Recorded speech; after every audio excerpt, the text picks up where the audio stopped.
Magandang araw po sa inyong lahat ha. Ngayon po ang mga pangyayari, inaresto na po si Senator Marcoleta para po sa di umano ay kasong plunder. Nakapagtataka po paano magiging plunder yan, una-una wala naman pong pondo ng gobyerno no, na nalustay dyan. Pangalawa ay kinakailangan po dalawang akto ang binibintang sa mga nasasakdal ng plunder na hindi po nangyari sa kaso ni Senator Marcoleta dahil iisa lang po ang kaso na binibintang sa kanya. So, ewan ko ba kung anong dahilan nila na ganyan at kinasuhan pa rin siya. Pero malinaw po sa akin, ngayong kinasuhan na siya, hindi na po matutuloy yung flood control investigation na nais malaman ng tao talaga ang katotohanan. Meron lang tayo na mga salita na iniwan ni Zaldico na ang presidente talaga ang mastermind at siya mismo ay nag-deliver ng 25 billion no, para sa presidente. So anyway, tignan natin kung ano ang magiging reaksyon ng taong bayan sa obviously tanim kaso dito kay Senator Marcoleta at kay Michael Defensor, no? Dahil kung talagang kriminal ang ginawa nila, abay wala na magbibigay ng pondo kahit kaninong kandidato, no? Dahil alam naman natin na kapag ikaw ay nagbigay ng ganyang pera at ikaw ay makakasuhan, bakit ka pa kinakailangang magbigay sa mga kandidato? Pero ngayon, ang pag-usapan po natin ay yung kanilang tangka na talagang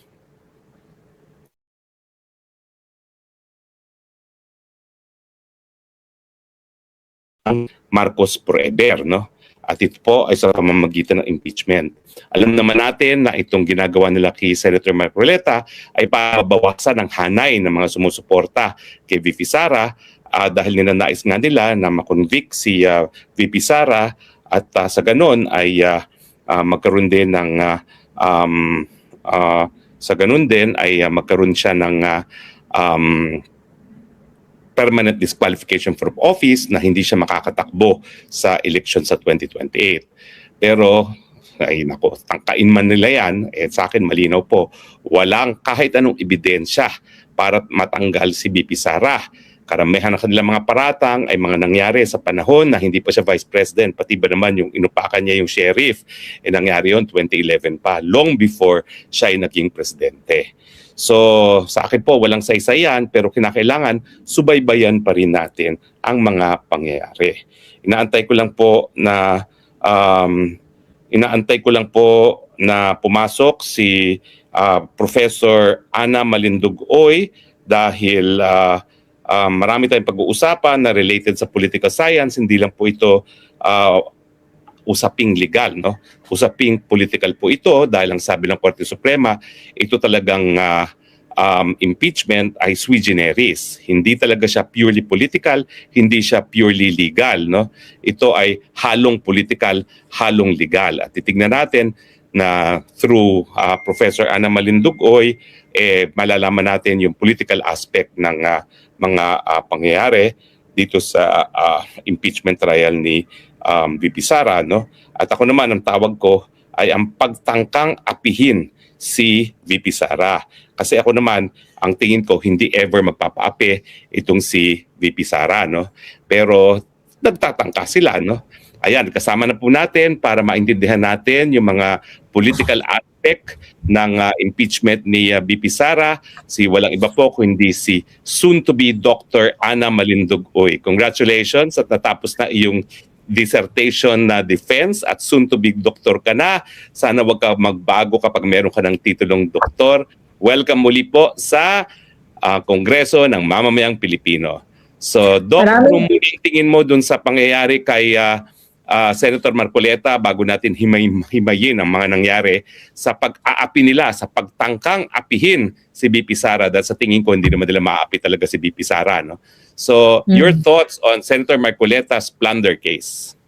Oo nga, yung Senator Marcoleta plunders case nakakaloka, Attorney Harry. Kasi ngayon nakita ko at na-post ko rin sa Facebook ko na parang hindi sila sure kung plunder nga ba or they have, really like evidence na masupport na plunder yung case na final nila ng ombudsman kay Marcoleta na para bang ang sinasabi ko nga, bakit kayo nag-file kayo ng ganyan tas may hindi pala kayo sure or hindi solid yung yung theory nyo na may legal theory nyo na may plunder case nga na dapat i-file kay Senator Marcoleta. Tapos ang nangyari, they filed the case, Senator Marcoleta was arrested, nag-mugshot, and then sabi na hindi na siya maka-attend sa session hall ng Senado kasi ikukulong na siya. Pero ang balita ko, nagkaroon ng chest pain at saka parang blood pressure tumaas.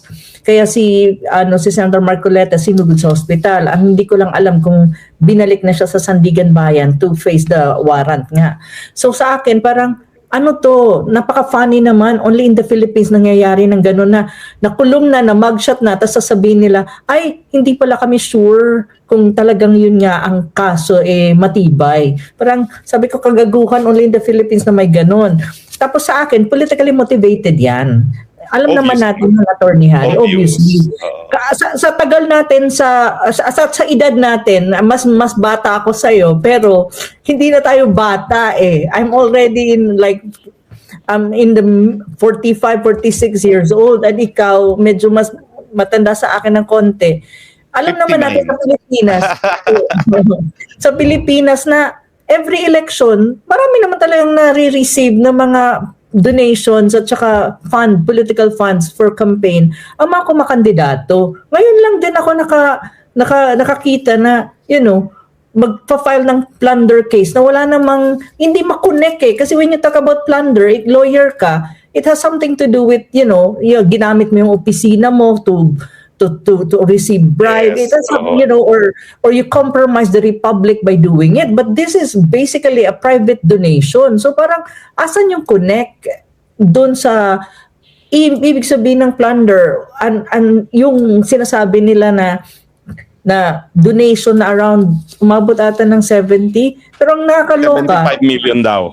75 million, Attorney Harry, pero kung titignan mo, 3 donations yan from different private personalities na inad-add nila. Inad-add nila, so umabot sila ng 75, tapos may iba pang cases kasi hindi lang yung plunder eh. May other cases pa na filed against Marcoleta, bribery ata. So for me, it's very obvious. This is really a political motivated plunder case against Senator Marcoleta.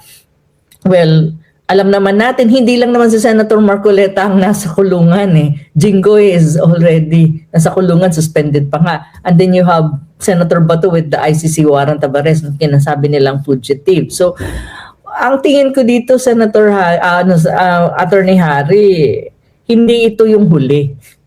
Habang ongoing itong tinatawag nating impeachment trial na ito ngayong una, baka madagdagan yan ng mga senador na mawawala at hindi makakapag-participate sa Senate floor.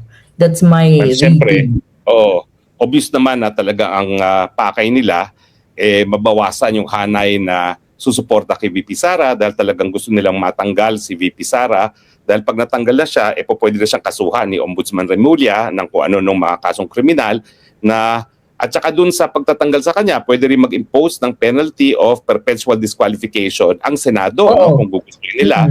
At ang pakay talaga nila ay mawala bilang bata sa kanilang kagustuhan na Marcos forever itong si Sara Duterte. No? At syempre itong ginagawa nila kay Marcoleta, hindi lang panunupil dahil alam naman natin na si Senator Marcoleta ang talagang gustong malaman kung sinong nasa likod ng flood control scam. Pero panunupil na rin dahil napaka-vocal niya bilang isang kritiko ng administrasyon at supporter ni VP Sara. No? Pero puntahan natin ngayon ang ating impeachment. No? Well, by way of highlight, no, sa tingin ko, pinaka-importanting nangyari ngayon, bagamat pinagbutuhan at nanalong mayorya, ay tama ba na itong si Senator Win Gatchalian na naghangad na maging Senate President ay hindi tinalagang presiding officer, no? Dahil malinaw naman doon sa mga argumento ni Senator Alan Peter Cayetano at ni Senator Pia Cayetano na bagamat hindi nakasulat sa saligang batas na ang talagang magiging presiding officer ng impeachment kapag hindi ito ang presidente mismo ay ang Senate President, malinaw na malinaw dun sa proceedings ng Constitutional Commission na it goes without saying na syempre ang Senate President ang magiging presiding officer. Pero dahil nga ang Win Gatchalian ay hindi abogado, tinalaga nila si Cheese Escudero bilang presiding officer na naging dahilan para bigyang babala ni Alan Peter Cayetano yung kanyang mga kasamahan na po pwedeng ma-invalidate, mabaliwala lahat ng ginagawa ng Senado no, as an impeachment court dahil ganoon sa tinatawag na procedural due process. No? Kailangan kasi sumusunod sa saligang batas at hindi sumusuway sa saligang batas pero hindi na naig ang mga babala ni Alan Peter Cayetano at nagbotohan at ang mayorya following yung party lines talaga na 13-8 ay nagsabi na po pwede na maging presiding officer si Cheese Escudero. Ako talaga malinaw dun sa binasa nila na proceeding sa CONCOM, illegal yan. Pero ang tanong ko sa iyo, anong political implication nito, Attorney Ana, na parang salungat ang ginawa ng mga senator judges doon sa na nakasulat na intent ng framers of the Constitution na talagang dapat Senate President ang magpe-preside sa impeachment ng lahat ng mga opisyales except for the President na kinakailangan Chief Justice together with the Senate President. Ang sa akin, before ako mag-comment dyan, Attorney Harry, ang una kong gusto ko munang susugan yung kay Senator Marcoleta, just quickly, na ito, ang nangyari kay Senator Marcoleta is really an issue of selective justice na sinasabi natin, which is injustice. And at the same time, weaponization talaga ito ng justice system ng Pilipinas. Malinaw yan. Kumbaga, huwag na tayo magpatungkit. Obvious naman, Diyos ko Lord. Ang bilis, alam mo yun, yung, ang bilis ng ang plunder case was filed, I think last Friday. Parang thunderbolt sa bilis. Tapos, tawag nito? Monday, may warrant of arrest.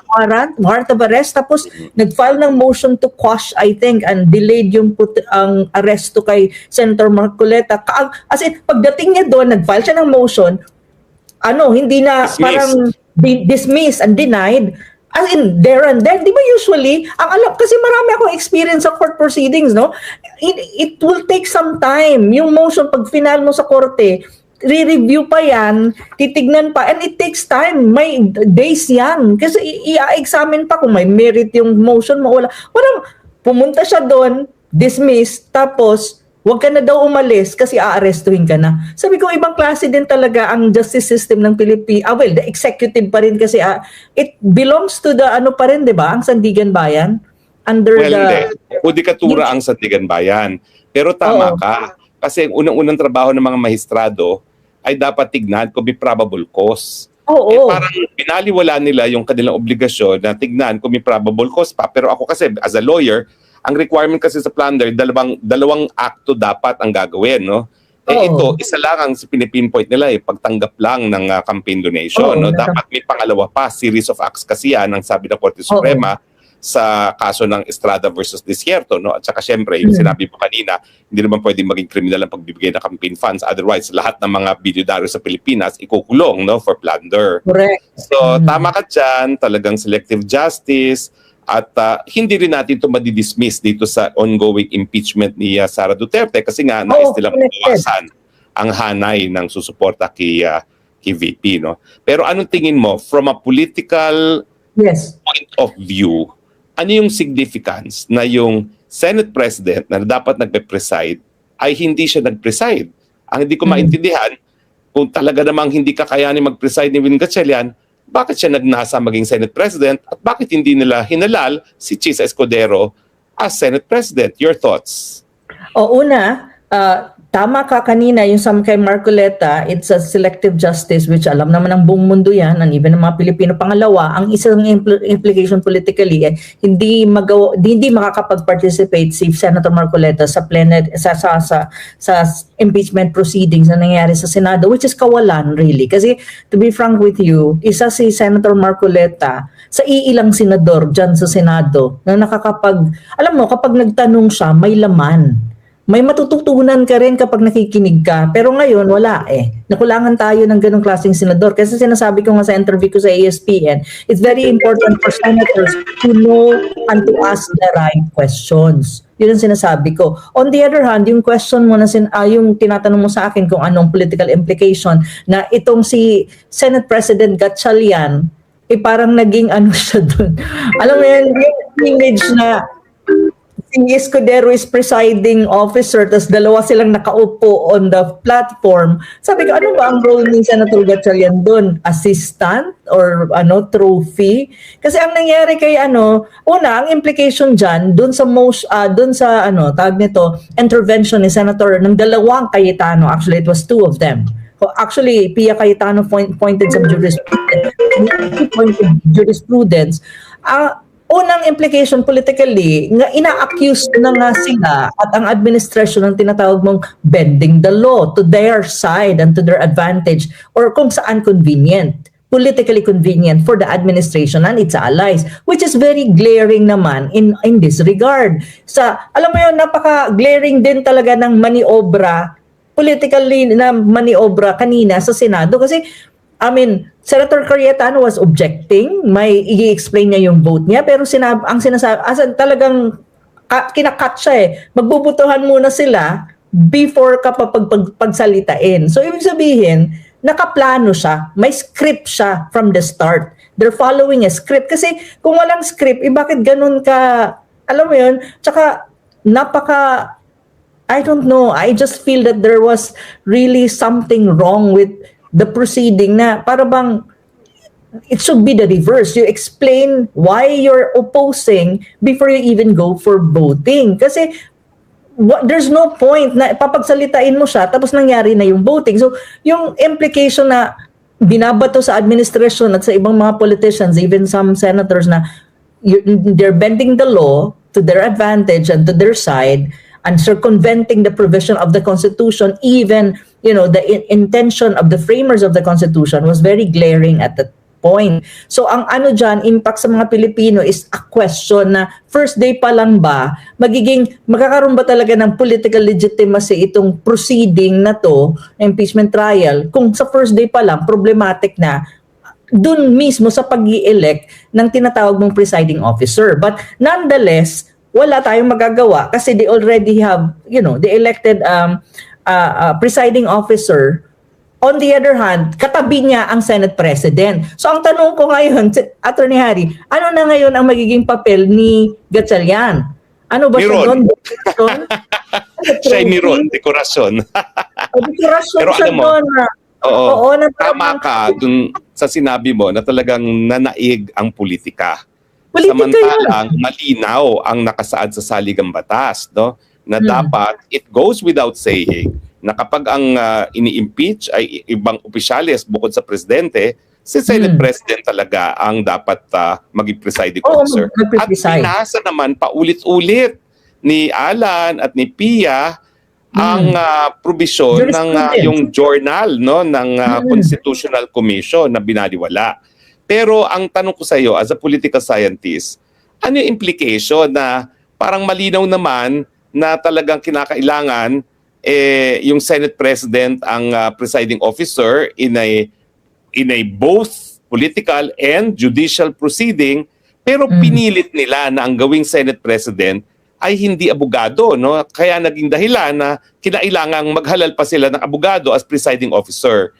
Ano yung political motivations behind that, tingin mo? Sa akin, si Gatchalian, ang ginawa nilang Senate President kasi mas less controversial.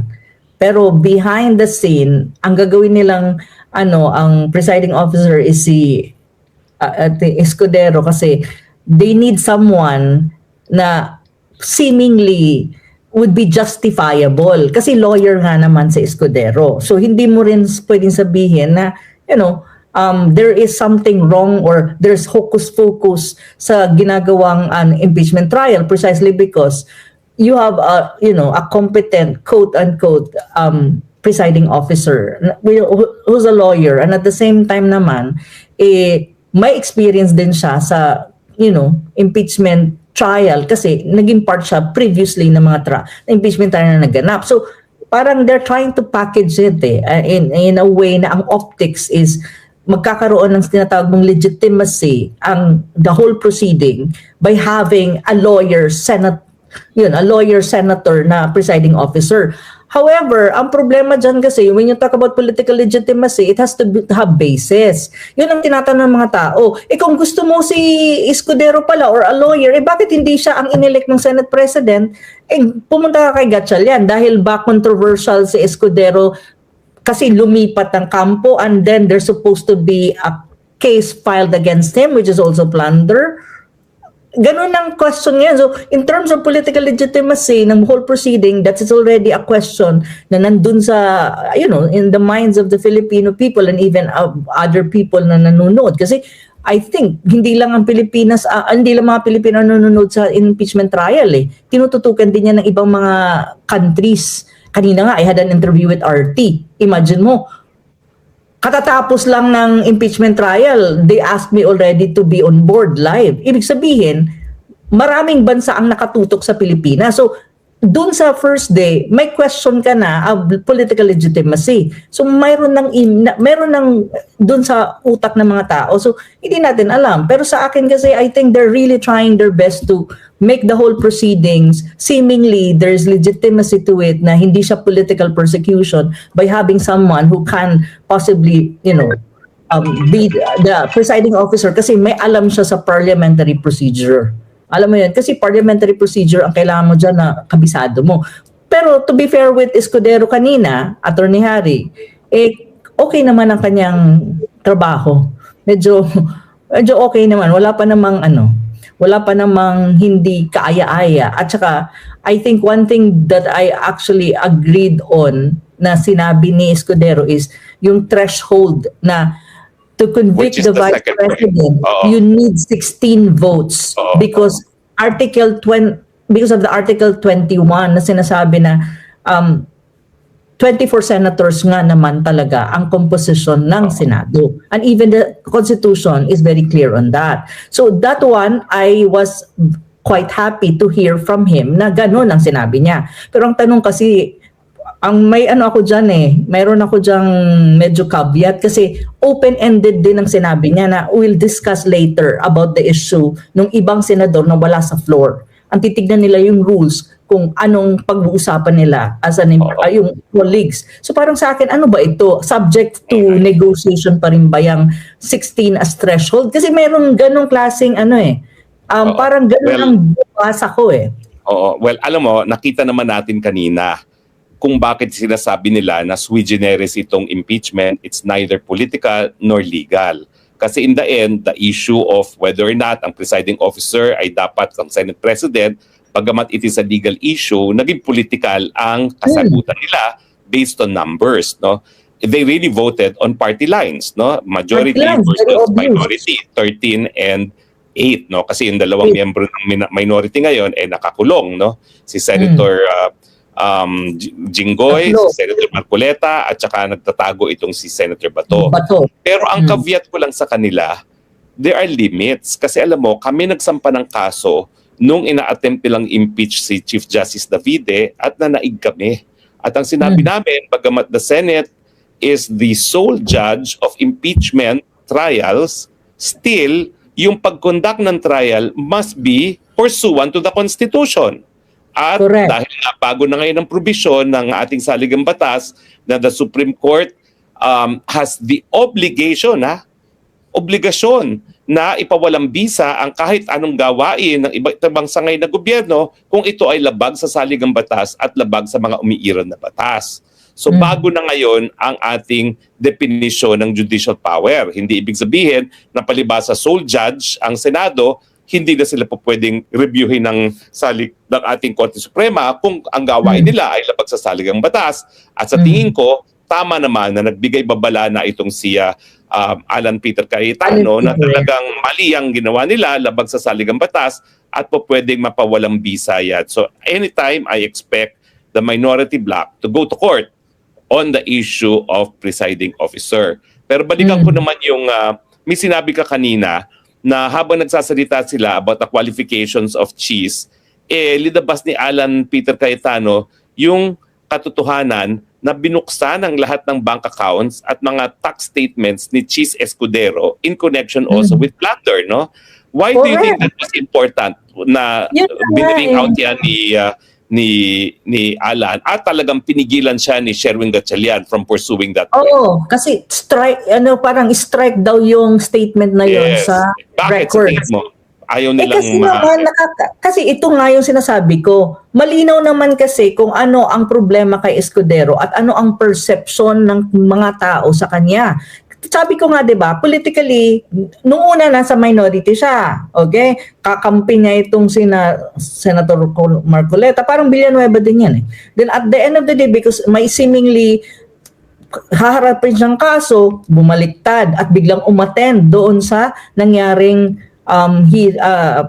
Senate session na kung saan na kuditas naman si Cayetano. On the other hand, mayroon talaga siyang alleged na sinasabi nga sa kanya, well, ang administrasyon naman yan, na mga quote-unquote allegedly corruption practices na yun nga, maghaharap siya dun sa tinatawag mong plunder case. But now, it's not moving precisely because he's now on the side of the majority. And alam naman natin kung nasaan ang majority, kung sino ang kanilang patron. Diba? Alam natin yun. Let's not, huwag na namin pagkatumpik-tumpik pa. So politically speaking, it really has this kind of question in your mind na bakit nila ginawa nga siya doon? Ano yung catch dito? Mayroon bang ano yan?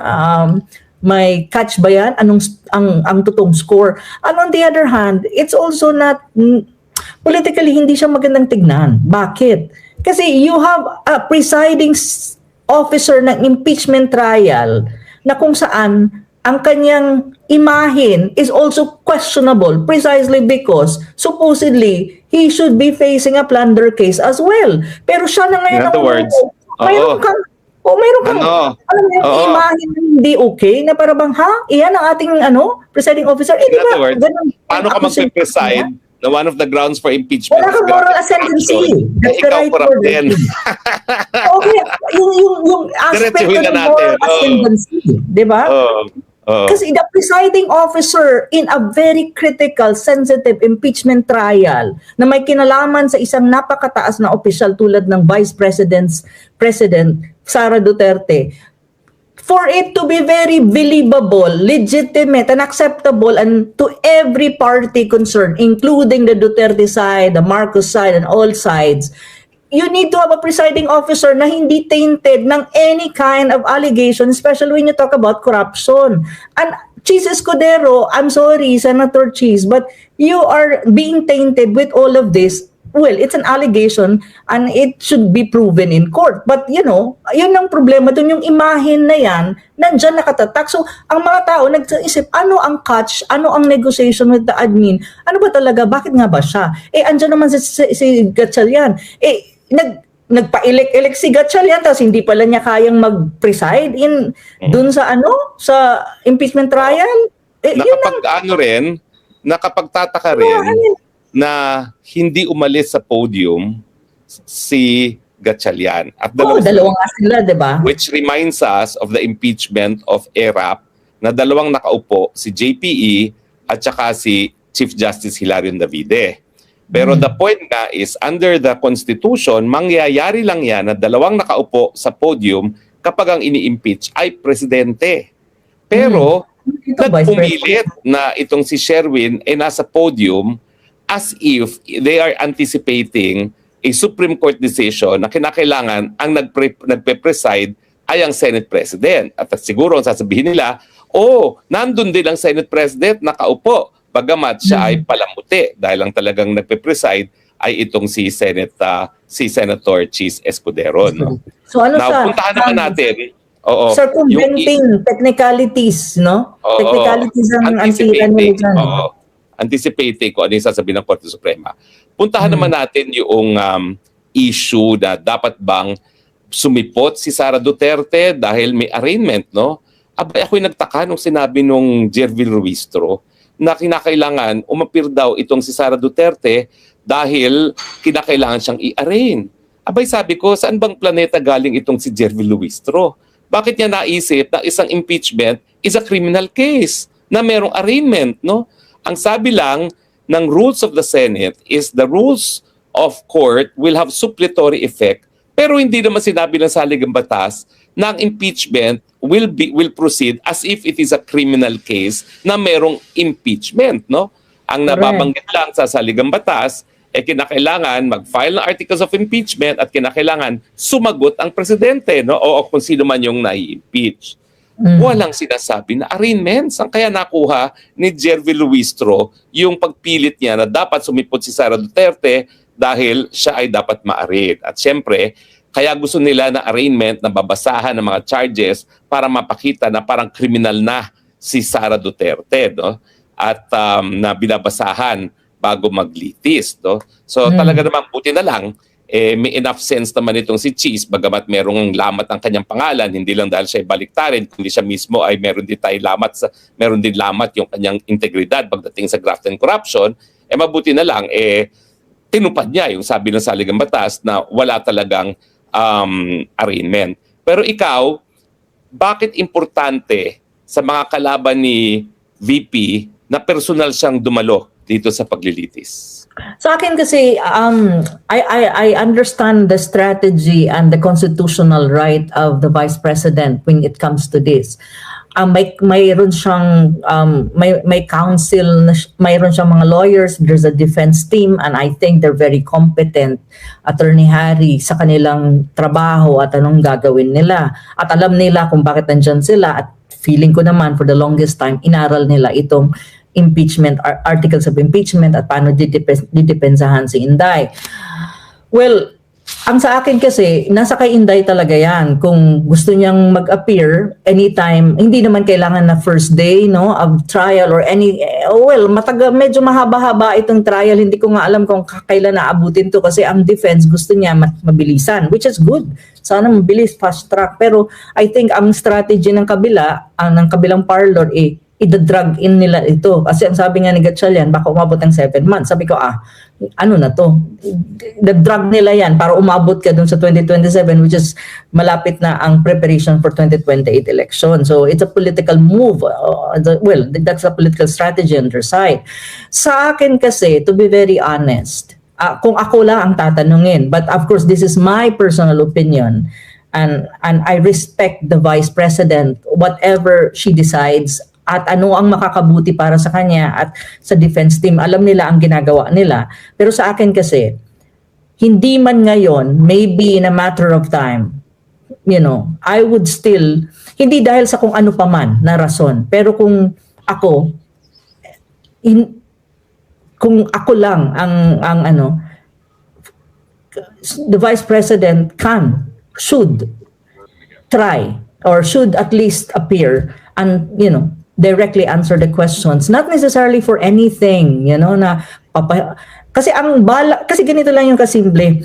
The other side, yung gusto ni Luistro kanina is pahiyain ang Vice President. Kasi para nga namang criminal proceeding siya na babasahan ka ng kung ano-ano mga charges sa'yo. So in a way, that kind of optics is politically, papahiyain nila para makita ng buong mundo na, tignan mo, parang ang image na lalabas guilty na. Kasi hindi naman lahat ng, hindi lahat ng tao naiintindihan yung legal proceeding na kapag binasahan ka, it doesn't mean na guilty ka na. Kasi ang due process is proven innocent until guilty, pero mahaba ang trial. Pero yung iba kasi, optics ang hinahabol. So ako, I agree na hindi pumunta ang Vice President, but nandun ang kanyang mga a defense team to represent her and to defend her. Pero sa akin kasi, if in any case lang, there would be an opportunity for her to appear, but to answer or even to deliver a statement to everyone sa Senate impeachment court na maririnig ng buong Pilipino at ng buong mundo, even that moment of delivering a statement in that impeachment court, tapos pwede na siyang umalis or let the defense team handle everything, I would welcome that. Not necessarily to answer question. I differ, no? Iba tayo ng pananaw dyan. Sa mulat-mula, talagang pinoportray nila na kriminal itong si BP. Kaya nga gusto nilang umappear as sa isang arraignment, no, para patunayan na ang nangyayari isang kriminal na paglilitis laban kay BP. Pero wag natin kakalimutan, hindi nga ito criminal case and the burden of proof is the prosecution. On the So side ako, of the prosecution. if talaga namang matapos sila magpresenta ng ebidensya, tingin ko naman walang saysay mga ebidensya kasi karamihan ay mga bagay-bagay na nangyari nung hindi pa siya vice president o di naman kaya mga ebidensya na pinagbabawal ng batas na isa publiko, bakit siya haharap? Kasi kung hindi naman mapatunayan ng mga paratang ng mga prosekusyon, hindi na talaga dapat siya humarap para malinaw na talagang paninira lang ang ginawa nila dito sa impeachment, no? So, Sa akin kasi, anyway, hindi sila Attorney Harry, nagtangka ngayon, no? Hindi sila naging matagumpay na palabasin na kriminal si VP Sara kasi hindi nga sila pinabigyan na wow, arraignment ang hinihingi. Criminal case ang akala nilang linilitis nila, no? Which is pursuant to their script na kriminal itong si VP kasi Sara. part yun ng optics nila eh. Pero sa akin naman kasi, not necessarily ngayon. What I'm saying, kasi ito yung gusto nila. Kasi usually sa criminal proceeding sa court, hindi impeachment, gano'n na nangyayari. First trial, kasi criminal case binabasahan, tapos andyan yung na-accuse, andun yung mga lawyers. Kasi ilang beses na ako naka-experience ng ganito eh.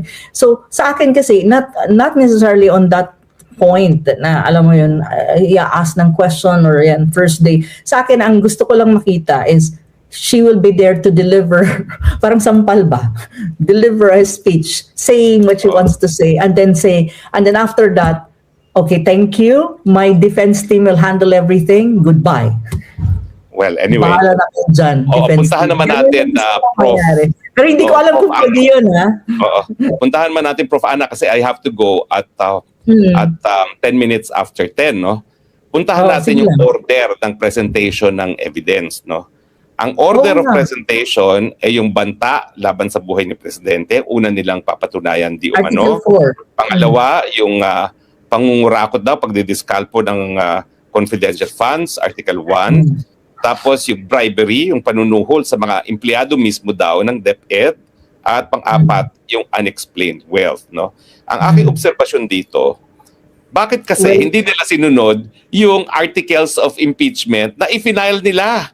Kasi normally, ang significance ng yung order of the articles of impeachment ay yung so you start with your strongest foot, your strongest case, no? And end with your weakest, no? Kasi sa totoo lang, pwede na after presenting all the evidence for one charge of impeachment, pwede na magbutuhan. Wala kasing impediment doon kung guilty or not guilty based on charge 1. Kasi kung mapapatunayang guilty ka na sa isang charge, hindi na kinakailangan magpatuloy, no? Kasi pwede na maging basihan ng decision yon. Hindi na kasi required na pruebahan lahat. Pero ito, the fact na hindi nila sinunod yung order by which they filed the articles of impeachment, talagang makikita mo na in the beginning pa lang, sa simula't simula pa lang, hindi sila sigurado kung anong pinakamalakas na kaso nila laban kay VP. Ngayong sinabi nila ng unang articles of impeachment na popruebahan nila ay grave threats, siguro iniisip nila napakadali na patunayan yan dahil patutugtugin lang nila yung video na sabi niya na papapatay ko ang presidente at ang kanyang may bahay na ginawa nila doon sa House of Representatives nung sila ay nag-hearing. Pero tayong dalawa, nandun tayo sa broadcast na yun, alam naman natin na pinutol ng House Committee of Injustice yung video at hindi ipinakita yung konteksto na sinabi lang naman ni VP na kapag siya ay pinatay, meron din siyang kinausap na patayin, no? Which is a threat subject to a condition which is not a threat, no? Now, tapos, they end up with unexplained wealth. Parang ibubulaga nila yung taong bayan. Parang inaamin nila na itong Articles 2 and yung Article 1 na confidential fund at saka Article 3 in bribery, pwede na nilang i-forgo yan kasi parang hindi importante sa kanila. So they start with what they think is the easiest to prove and they end with what they think is bombastic. At dahil sa tingin ko, hawak nga nila yung mga AMLAC documents na di umano bilyones daw, bagamat lumalabas ngayon, na ang BPI went on record to say na talagang merong glitch, no, computer glitch na hindi bilyon-bilyon yung pera na nasa account ni Mans Romulon, no. So ikaw, your thoughts, Sa akin tama kasi, ba itong order? oo. Tama ba itong ganitong order? Sa akin kasi nagtaka din ako, Attorney Harry, nung sinabi na ni Escudero, si Escudero actually, di ba? Yung Senate Nagtanong presiding siya, tinanong niya kung ano Oo, yung order na by which yung they will... order, di ba? Pero pero sabi niya, okay, let's proceed based doon sa order na sinasabi ng prosecution. Sa akin kasi ganito lang. Ang tingin ko diyan is ganito. Ang number 4 kasi, they have the evidences already. Kasi they actually lahat na nandun sa press con na 'yon, pinatawag nila kasi nagkaroon ng NBI investigation ng dati. So, pagdating sa ebidensya, quote-unquote, na tinatawag ng prosecution na evidence, kasi pinapatawag nga ang NBI, meron sila mga ina-interview. Kasi I was one of them na pinatawag ng NBI kasi nandun ako as a columnist ng Manila Times kasi na mag-observe kung ano nangyayari sa press con. So, meron silang hawak na kunyari alleged nilang ebidensya on that. Na ipapalabas lang nila yung video, which in fact, ang sa akin nga, tinanong ako dyan ng NBI, ano daw ang napanood ko ba? Well, I was there as a media personality. So sabi ko, of course, ang panood ko. Pero tinanong nga ako, what can you interpret kung ano ibig sabihin ni VP doon? Do you think galit ba siya? Blah, blah, blah, blah, blah. Sabi ko, I'm sorry po, hindi ko po yan ma-interpret kasi hindi naman po ako si Inday or si VP. Kung gusto nyo pong, sabi ko, kung gusto nyo pong ma-interpret yan, di tanungin nyo yung person concerned, wala po akong masasabi dyan. That was one of the question of the NBI. So sa ako naman, totoo naman sinabi ko, bakit ako mag-interpret? Hindi naman ako si, di ba, si VP. So tanungin nila si VP kung gusto nila. Pero actually, bigyan ng summon din ata si VP on that kasi nalagay yan sa dyaryo So sa tingin ko, because they have, kung baga, meron silang hawak na evidence on that. Ang pangalawa, I think yung hinuli kasi hindi sila sigurado sa ebidensya. And they need time to gather evidence. Kaya nga 'di ba, ang sinasabi nung lead counsel, fishing expedition. Kaya hinuli nila yung wala pa silang matibay at kailangan nilang i-check kung gagana ba ang mga hawak nilang ebidensya doon sa dalawa pang impeachment article na hinuli nila kasi they are not even, I think, confident if they really have evidences na magpo-prove dun sa dalawang articles of impeachment na nahuli na naging 3 and 4. Pero yung inuna nila, yung medyo mas madali, na sabihin nila may ebidensya sila kasi nga, well, ilan ba ang pinatawag ng NBI to investigate doon sa video? Lahat ata ng media people na nag-attend doon sa press con, pinatawag nila and they will use it. But what can they use out of it? Kasi sa akin, I was asked by the NBI na, sabi ko, I don't know kung paano ko i-explain yan. Sabi ko lang, I don't know. I really don't know because I'm just there to observe. And then, wala nga akong nasulat dyan Kasi sa akin, talaga, it's may if ang nakalagay doon, if. So sa akin, inuna nila yung kaya nilang pangatawanan, quote-unquote kasi meron nga silang tinatawag na ebidensya on their side. However, yung supposedly na ang laman ng kanilang contention, bakit nila gustong i-impeach si Inday, is actually from the very start, kahit nung una pang impeachment na articles of impeachment na hindi natuloy noong 2025, itong misuse of confidential funds at saka itong bribery, unexplained wealth. Pero feeling ko kasi itong dalawa, dito sila kabado, I think, because kahit anong sabihin nilang brabado na they have the evidence, I don't think it's solid Kaya sila hinuli kasi kailangan nila ng oras to even try to check kung ang meron sila talagang mag-stand in terms of scrutiny. So yun ang tingin ko. I differ.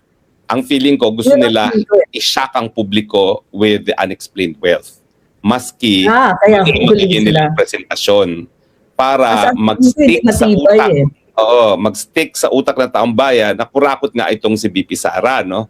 Miski sinabi na ng BPI na mali yan, computer glitch yan, ang gusto lang nila is the visual and the impression that they end their presentation by saying na kurakot itong si VP Sara. No? Kaya nila hinuli yun. Miski alam nila na wala silang ebidensya kasi yan nga ang contentious issue. Magagamit ba nila yung mga AMLAC records? Magagamit ba nila yung mga BIR? So quickly, let's go to the BIR. Pinabalik ni Cheese Escudero ang BIR, and it's because under the law, you cannot divulge it without a court order, or may pangalawa ha, legally speaking, either a court order or approval of the president na nangyari when Corona was impeached. It was Noynoy Aquino that signed the authority for the BIR to reveal the BIR documents to the impeachment court. Dahil parang hindi sapat na impeachment court lang, no? Kinakailangan magkaroon ng approval ng president. Ngayon, pinabalik ni Cheese Escudero, which in my mind is yung na-acknowledgement na hindi magagamit talaga yan ng impeachment court without the president's approval. Kasi meron ng president yung impeachment na inokayan ni Bongbong Marcos. Kaya pinabalik muna niya dahil hindi naman sigurado kung papayag nga ang presidente na ma-reveal yan. No? So, ano sa tingin mo? Alam mo, in the first place, the BIR tax returns will not prove anything other than they exist and that certain incomes were declared at ang relevant lang dito 4 years of being vice president. No? Yun lang ang mapapatunayan yan. Hindi talaga siya relevant or material for proving unexplained wealth. No? So, anong tingin mo political play ni Cheese Escudero na pinabalik niya sa BIR? Oh, well, I think they're really trying to be careful kasi baka ma-technical sila. Yun ang tingin ko. Yun lang ang naiisip ko at the moment. Pero sa akin, pagdating dito sa article of impeachment talaga, feeling ko yung misuse of confidential fund, unexplained wealth, bribery, graft, and corruption, fishing expedition pa rin sila. Nandun sila sa mode na yun. Kaya ang inuna nila yung article number 4. Oo. Kasi feeling ko talaga, may ganun na parang they're buying time.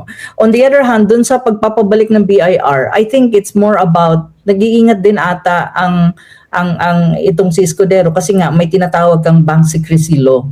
Yun yung pino-point out kanina, which is sa akin, I think they're trying to be mag-ingat sila para walang butas na makita at probably they're trying to say na okay, first day pa lang ng impeachment trial baka meron na nga silang problema dun sa pag-i-elect ng impeachment presiding officer, dadagdagan pa nila nitong box ng BIR. I think they already know na maybe the people will react and probably politically it will be perceived na talagang mayroon kang tinatawag na script na pina-follow sila. So they're really trying their best to, to appear that the whole proceeding is parang, following the rules of procedures, constitutional in some ways, and it's not political and blah, blah, blah, and wah, wah, wah. Ganun ata eh. They're really trying their best na appearing na legitimate siya or hindi siya political persecution or crucifixion of the vice president. Parang they are trying their best kasi first day pa nga lang naman. So titignan natin kung ganun nga ba yung nangyayari. Anyway, nasabi mo na sa dami ng mga hearing dates sa hiningi nila, 62 days for the prosecution, 30 days for the defense. Mukhang aabot ito ng 2017 kasi ang intention nga talaga nila, kung di makukonvict si Sara, masira si Sara. No, in time drug nila yan eh. Yes, oo. Anyway, kasi dalawa lang. Before we go, dalawa lang sa akin kasi ang political reading, politically kasi ang tingin ko kasi dito sa impeachment trial. Of course, we all know it's a political proceeding. There's a political motivation and politically motivated. Pero ang pinaka-importante sa kanila dalawa, of course the objective na i-convict nila si VP, on the other hand is also the secondary or even the primary goal na masira nila ang imahe not only of the vice president, I think from my reading, but of the whole family. Kasi nga yung may mga, di ba, doon pa lang sa House, nagkaroon ng hearing ang Committee on Justice na parang sometimes, inisip ko, bakit mo pinatatawag ito? Wala naman, kung ititignan mo itong mga witnesses na to, ito yung mga ebidensya na, it's not necessarily directly connected to the articles of impeachment. So why do you discuss these things? So it's Well, really, oo. the target is not only the vice president. I think it's the whole Duterte family. I think this is more about trying to eliminate the whole Duterte family, figuratively speaking, in the whole political arena of the Philippines. Ito yung Anyway, tingin ko dyan. Oo. Political Bukas are the first 3 witnesses. Are you available tomorrow? Kasi they will start at 2, which is 8 o'clock our time in the 2 o'clock sa inyo, 8 o'clock my time. So do you think we can cover the first 3 2 witnesses p.m. tomorrow? At least the first 2 hours tomorrow, beginning hours, yeah. 2 o'clock your time, 8 o'clock my Okay lang time. ako. Available ako. Sige. Okay. So Pero mga nag-cancel ako kababayan. nag-cancel ako ng schedule para sa impeachment na to. Para Anyway, mga ma-monitor. kababayan, ha, pagpapatuloy po natin ang paghimay-himay ng pagtangkang apihin si BP Sara, dahil ako naman sa tingin ko hindi magpapaapi si BP Sara, no? Pero hanggang bukas Ano po naman ang defense team, eh? we will cover live the first 3 witnesses to be presented on the charge of threats to the president. It will start at 2 p.m.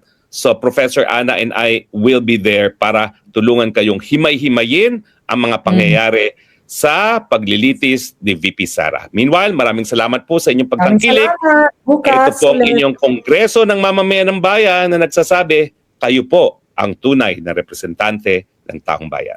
Salamat po. Maraming salamat. Good night. Bye-bye. Good night. Bye-bye, attorney. Bye-bye. Bye-bye.